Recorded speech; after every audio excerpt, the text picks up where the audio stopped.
जय गुरुदेव, जय माँ गायत्री, सभी को मेरा प्रणाम। आइए जानते हैं श्री जुगल किशोर बिरला जी के नज़र में पूज्य गुरुदेव क्या थे, वो पूज्य गुरुदेव को क्या मानते थे। बिरला परिवार जो आज अंतर्राष्ट्रीय स्तर पर भारत की ख्याति व्यापार क्षेत्र में बढ़ रहा है, इन्हीं से आरंभ हुआ था। बिरला जी की धर्म के प्रति रुचि, संतों का सत्संग करने की सतत इच्छा अनेकों बार उन्हें पूज्यवर के पास खींच लाती थी। वे अक्सर गायत्री तपोभूमि मथुरा आते व पूज्यवर से सत्संग करते थे। उन्होंने कई बार प्रस्ताव रखा कि पूज्यवर अनेकों व्यक्तियों से अंशदान एकत्र करने के स्थान पर उनसे एक मुश्त दान 25 लाख रुपए जितना प्रतिवर्ष ले लिया करें, ताकि उनका कार्य चलता रहे।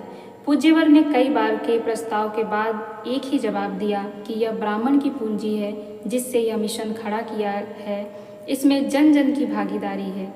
जिस दिन एक पूंजीपति के धन से यह संस्था चलने लगेगी, उस दिन मठ बनकर रह जाएगी। यह धन जो आप देना चाहते हैं, जिस भगवान से आपको मिलता है, उसी से हम ले लेंगे, पर करोड़ों व्यक्तियों के भाव भरे अंशदान के रूप में, ताकि यह संस्था जन जन की बनी रहे। भाव भरे शब्दों में बिरला जी कहा करते थे, मैंने गुरुदेव में, पंडित जी में साक्षात ब्राह्मण के दर्शन किए हैं। उनका कोई कार्य कभी रुक नहीं सकता, क्योंकि स्वयं भगवान उनमें समाये हुए हैं। स्नेह से वे गुरुदेव को कभी कभी पंडित जी कहकर पुकारते थे। उन्होंने एक बार अपने मन की बात पूज्यवर से कहा कि पंडित जी, जब मैं शरीर छोड़ूं तो आपकी वहाँ उपस्थिति चाहता हूँ, आपकी गोद में मेरे प्राण छूटे, यही मेरी इच्छा है। गुरुदेव ने मौन सहमति दे दी थी। जब अंतिम समय आया तब उनका टेलीग्राम आया था और गुरुदेव उनसे मिलने दिल्ली गए। संत भामा शाह सी उस दिव्यता ने अपने प्राण पूज्यवर की गोद में ही छोड़े। जय गुरुदेव। कितने महान थे गुरुदेव, अपने भक्तों का कितना ध्यान रखते थे। उनकी इच्छा को भी उन्होंने पूर्ण किया। उनकी इच्छा थी कि उनके प्राण पूज्य गुरुदेव के गोद में ही निकले, और पूज्य गुरुदेव ने उसे साकार भी कर दिया, क्योंकि पूज्य गुरुदेव के लिए सबसे पहले उनके बच्चों के भाव मान्य रखते थे। पूज्य गुरुदेव के लिए सबसे पहले उनके शिष्यों की इच्छाओं का मान होता था।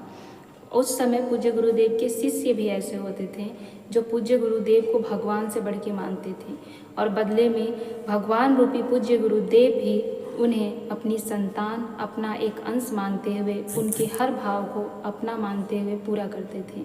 ऐसे थे पूज्य गुरुदेव। तो देखा आपने, पूज्य गुरुदेव को शांति कुंज केवल अपना नहीं बनाना था।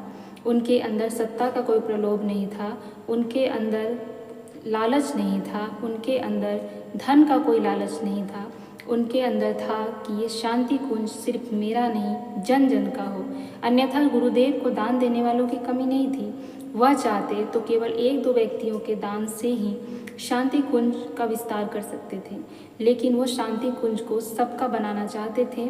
इसीलिए उन्होंने अंशदान के रूप में धन इकट्ठा किया, और आज भी वो परंपरा चल रही है, ताकि हर किसी को यह महसूस हो कि शांति कुंज हमारा घर है, किसी व्यक्ति विशेष का नहीं है। और यही परंपरा युगों तक चलता रहेगा, और गुरुदेव के इस बनाए हुए घोंसले में हम सब आशियाना पाते रहेंगे, क्योंकि ये गुरुदेव का कहना है कि ये घर उनके साथ साथ हमारा भी है, क्योंकि इसमें हमारा अंश भी लगा है।